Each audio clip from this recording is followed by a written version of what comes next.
Hi అండి, అందరికీ నమస్కారం. Welcome to my YouTube channel Savuji Krish.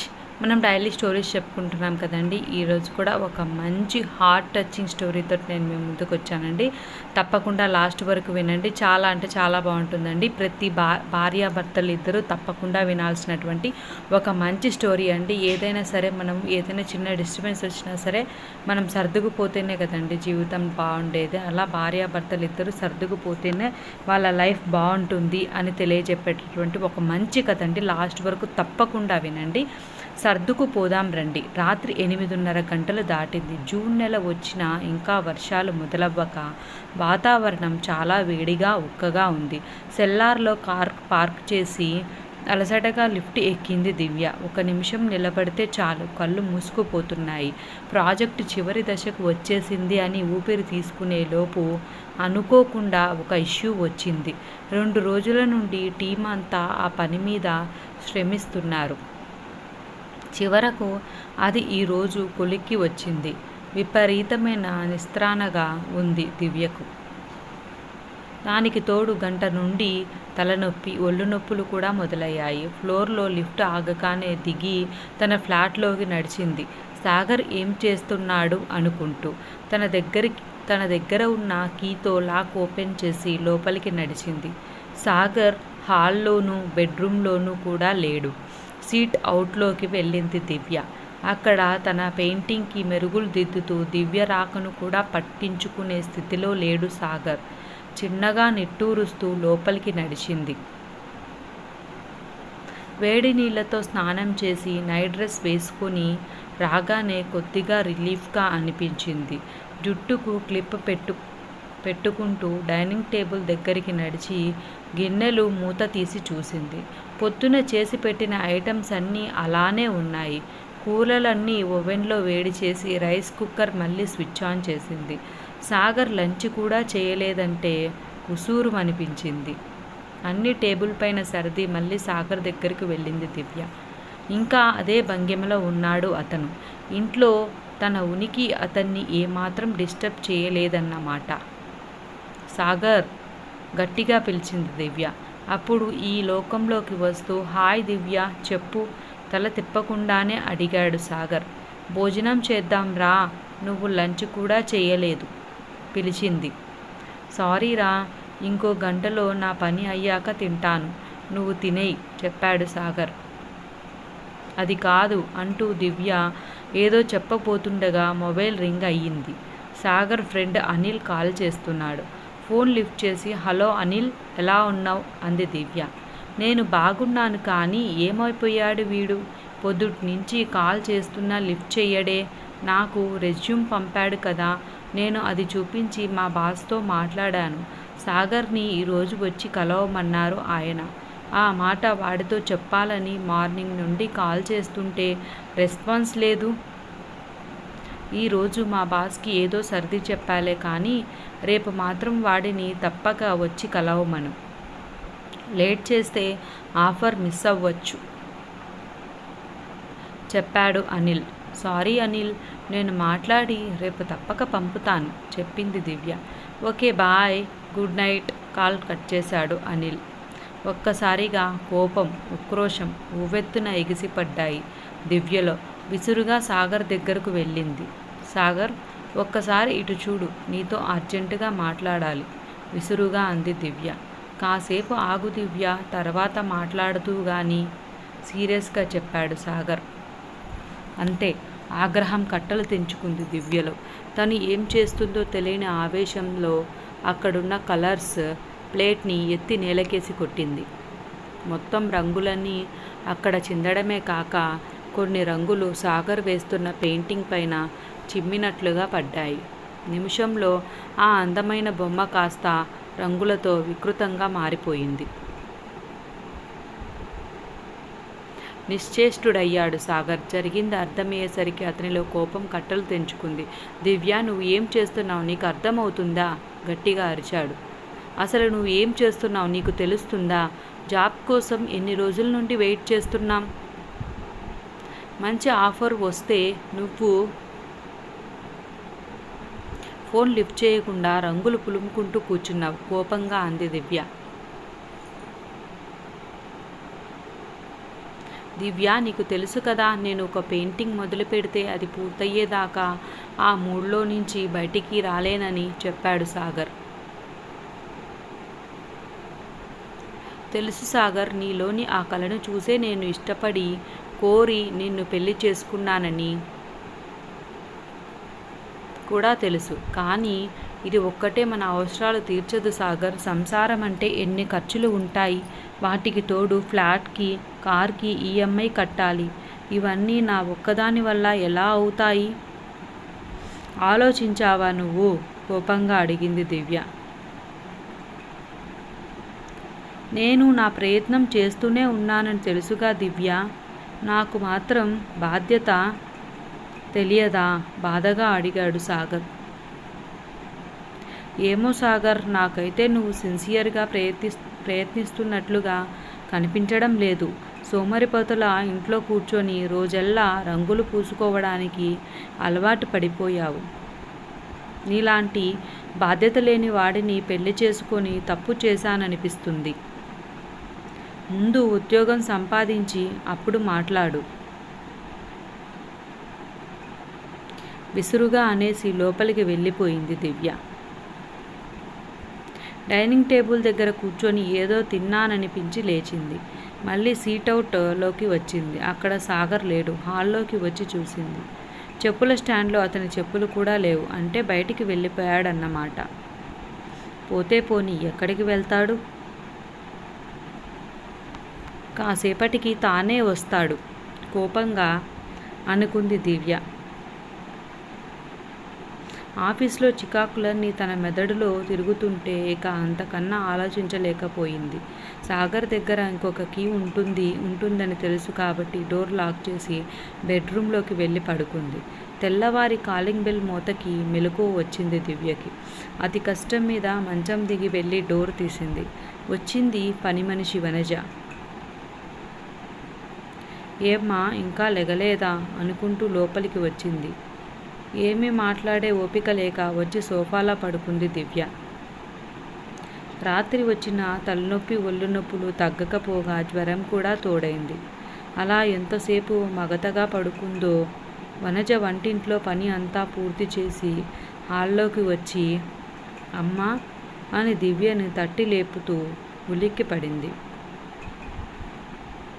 అయ్యో దివ్యమ్మ, జ్వరంగా ఉందే అంది. అవును వనజ, బాగా నీరసంగా ఉంది. కాస్త కాఫీ ఇస్తావా? నీరసంగా అడిగింది.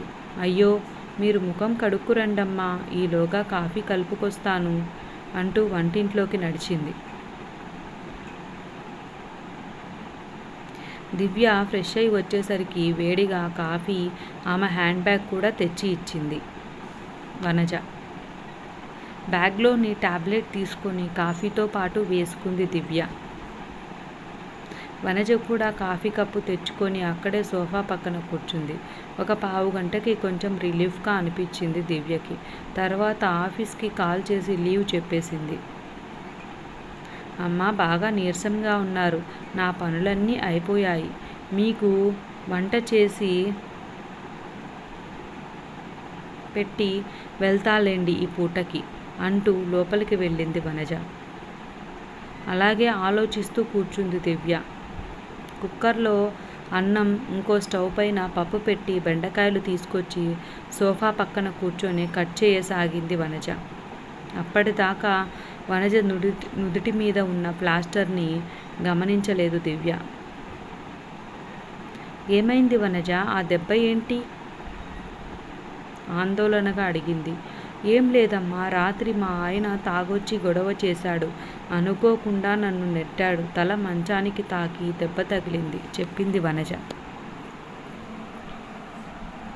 అదేంటి అలా తేలిగ్గా చెబుతున్నావు? అయినా పెళ్ళాన్ని కొట్టడం ఏంటి? నువ్వు ఎందుకు ఊరుకున్నావు అసలు? కోపంగా అంది దివ్య. ఆడు మంచోడేనమ్మా, ఏదో ఈ మధ్యన పరిస్థితులు బాలేక అలా తయారయ్యాడు చెప్పింది వనజ. అయితే మాత్రం 4 రోజులు తిండి పెట్టకు, ఇంట్లోకి రానియకు, దెబ్బకి దారికొస్తాడు కసిగా చెప్పింది దివ్య. కూరలు కొయ్యడం ఆపి తలెత్తి దివ్య ముఖంలోకి చూసింది వనజ. అంత మాట అనకండి అమ్మా, ఆడి గురించి మీకు పూర్తిగా తెలియదు. ఒకప్పుడు ఫ్యాక్టరీలో చిన్న ఉద్యోగం చేసేవాడమ్మా, బాగానే సంపాదించేవాడు. నన్ను పనికి కూడా వెళ్ళొద్దనేవాడు. పిల్లలు లేరు కదా, రోజంతా ఇంట్లో ఖాళీగా ఏం చేస్తాను అని నేనే ఆడిని ఒప్పించి పని చేస్తున్నాను. ఉద్యోగం చేసేటప్పుడు ఇంట్లోకి అన్నీ ఏ లోటు లేకుండా తెచ్చేవాడు. నేను ఏది కావాలన్నా కొనిచ్చేవాడు. నన్ను ఎంతో బాగా చూసుకునేవాడు. ఈలోగా ఏదో గొడవలు అయ్యి ఆ ఫ్యాక్టరీ మూసేశారు. ఈడి ఉద్యోగం పోయింది. అంతే, అప్పటి నుండి పిచ్చోడు అయిపోయాడు. నేను సంపాదించి తెస్తుంటే కూర్చొని తింటున్నానని కుమిలిపోతున్నాడు. అప్పటికీ చెబుతూనే ఉన్నానమ్మా, బాధపడొద్దు అని. అయినా మగోడు కదమ్మా, పెళ్ళాం సంపాదన తినాలంటే మనసుకు కష్టంగానే ఉంటుంది. నిన్న ఇంటి ఓనర్ వచ్చి అద్దె కట్టలేదని నాన్న రచ్చ చేసిపోయాడు. ఆ బాధలో తాగేసి వచ్చాడు. ఎందుకు తాగావని నిలదీశాను. మాట పెరిగింది. ఇదిగో ఇలా జరిగింది చెప్పింది వనజ. అలానే వింటుంది దివ్య. ఒక్క నిమిషం ఆగి మళ్ళీ చెప్పసాగింది వనజ. దివ్యమ్మ, ఉద్యోగం పోయి చేతిలో డబ్బు లేక పెళ్ళాం మీద ఆధారపడి బతుకుతున్నానని బాధలో అలా తయారయ్యాడు. కానీ ఆడు చాలా మంచోడమ్మా. ఈ 8 ఏళ్లలో నన్ను పల్లెత్తు మాట అనలేదు. మత్తు దిగాక నా దెబ్బ చూసి కన్నీరెట్టుకున్నాడు. డాక్టర్ దగ్గరికి తీసుకెళ్ళి మందిప్పించాడు. ఆడి బాధను అర్థం చేసుకోకుండా నేను కూడా ఆడిని సతాయిస్తే ఆడేమైపోవాలి? మొగుడనేవాడు సుఖంలోనే కాదు, కష్టంలోనూ మొగుడే కదమ్మా. కష్టసుఖాలు ఒకరికొకరు పంచుకోకుంటే ఎలా? అన్ని రోజులు ఒకేలా ఉండవు కదమ్మా. మళ్ళీ ఆడికి మంచి రోజులు వస్తాయని ఆశతోనే ఉన్నానమ్మా అని తరిగిన బెండకాయలు తీసుకొని లోపలికి వెళ్ళిపోయింది వనజ. చెంప మీద చెల్లుని ఎవరో చచ్చినట్లు అయ్యింది దివ్యకి. అప్పటికే టాబ్లెట్ కూడా పనిచేసిందేమో. తలనొప్పి తగ్గి ఒళ్ళంతా చెమటలు పట్టాయి. కొంచెం నీరసం, నిన్నటి మగత తగ్గి మెదడు కూడా చురుగ్గా పనిచేయడం మొదలుపెట్టింది. అవును, రాత్రి ఏం జరిగింది? తను సాగర్ పట్ల ఎందుకని అంత దురుసుగా ప్రవర్తించింది? వనజ చెప్పేవన్నీ తన విషయంలో కూడా నిజమేగా. సాగర్ జాబ్లో ఉన్నప్పుడు ఇంటి ఖర్చులన్నీ తానే చూసుకునేవాడు. ఇంట్లోకి ఏదీ లోటు చేసేవాడు కాదు. అప్పట్లో తనకన్నా అతనికి ఎక్కువ జీతం. తను ఏదో చిన్న చిన్న ఖర్చులకు వాడి మిగతాదంతా తన సేవింగ్స్లో దాచుకునేది. ఏ రోజు నీ జీతం ఎంత, ఏం చేస్తున్నావని అడగలేదు.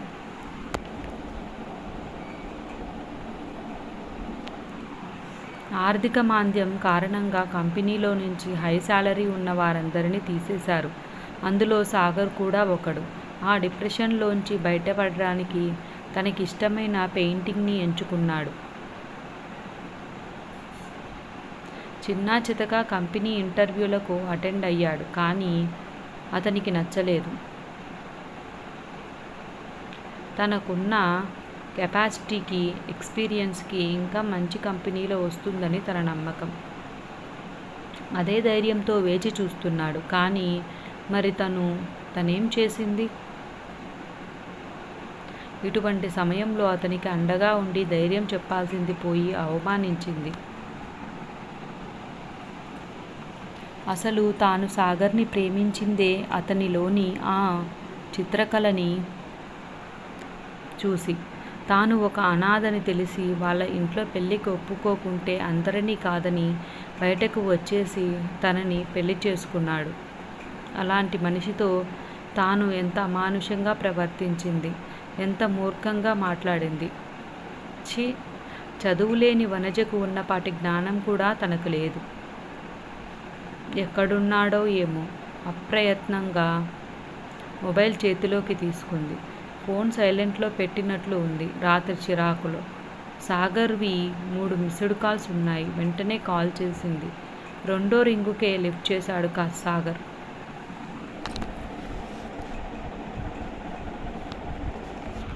హలో దివ్య, ఫోన్ తీయకపోతే నా మీద కోపం తగ్గలేదు అనుకున్నా. సారీరా. రాత్రి పాపం నువ్వు వర్క్ టెన్షన్లో ఉండి ఎంత అలసిపోయి వచ్చావో. నీ చిరాకును అర్థం చేసుకోకుండా నిన్ను బాధ పెట్టాను. నేను చేసింది తప్పే. ఇప్పుడే అనిల్తో వాళ్ళ ఆఫీస్కి వెళ్తున్నాను. రాత్రి వాడి దగ్గరే ఉన్నాను. పొద్దున లేస్తూనే రాత్రంతా నేను ఇంటికి రాలేదని నువ్వు ఎంత కంగారు పడ్డావో అనిపించి కాల్ చేశాను. ఇంకా ఏదో చెబుతున్న సాగర్ మాటలకి అడ్డుపడుతూ,